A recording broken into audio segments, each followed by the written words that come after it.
COVID-19, novi set mera zaštite. Novine u galeriji Milan Konjović. Srbija u ritmu Evrope, glasajmo za Sombor.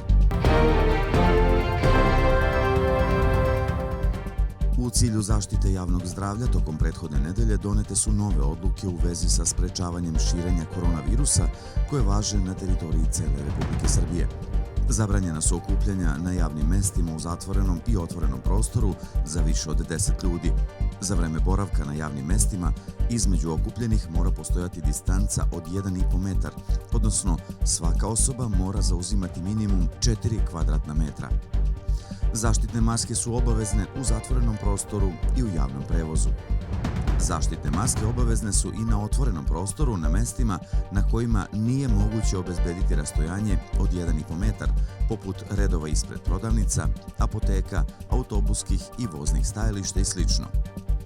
Također, roditelji maloletne dece ili dece sa posebnim potrebama, odnosno njihovi staratelji, dužni su da obezbede da deca nose zaštitnu masku za vreme boravka na javnim mestima u zatvorenom prostoru.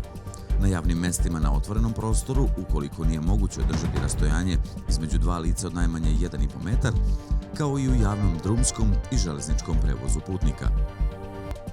Grad Sombor apeluje na sve građane da poštuju sve donete mere, kao i da se ponašaju odgovorno i vode računa o svom i zdravlju svojih najbližih.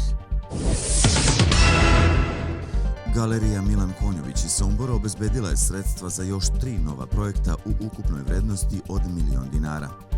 U pitanju su projekti pod nazivom Obuka zaposlenih za sprovođenje svih faza digitalizacije u galeriji Milan Konjović, koji ima za cilj da doprinese zaštiti objekata digitalizovanog kulturnog nasleđa i savremenog stvaralaštva. Zatim slikar Zemlje, neba i čoveka, koji za cilj ima da omogući slepim i slabovidim, gluvim i nagluvim osobama da osete čar slika Milana Konjovića, i projekat koji se odnosi na konzervatorsko-restauratorske radove na slikama iz fundusa galerije i izradu replika ramova za slike proslavljenog umetnika.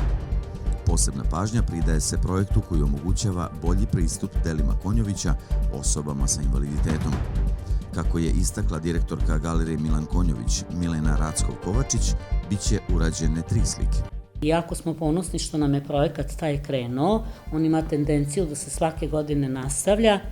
Za ovu godinu dobili smo sredstva i već smo sa izvođačima u pregovorima da se uradi 3 slike Milana Konjovića, autoportret, žito i suncokreti. Tu su velike replike gde će slepe i slabovide osobe moći na pipkanju osetiti sliku i dole na Brajevom pismu napisano šta je.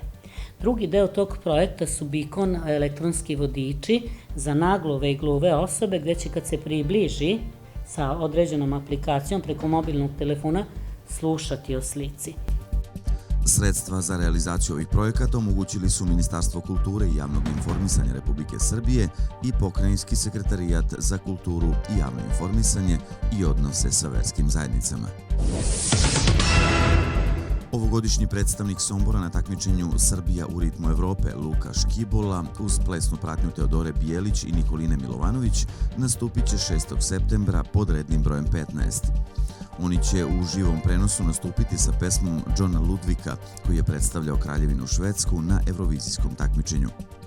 Linije za glasanje već su otvorene, a slanjem SMS poruke pesma Razmak 15 na broj 1557 možete glasati za predstavnike Sombora. Rezultati mogu da se prate na dnevnom nivou na Instagram profilu Ritam Evrope, a svake subote pobednik glasanja za tu nedelju gostuje u emisiji 150 minuta na Prvoj srpskoj televiziji. Naše predstavnike na takmičenju podržava i grad Sombor, koji im je između ostalog obezbedio odeću za predstojeći scenski nastup.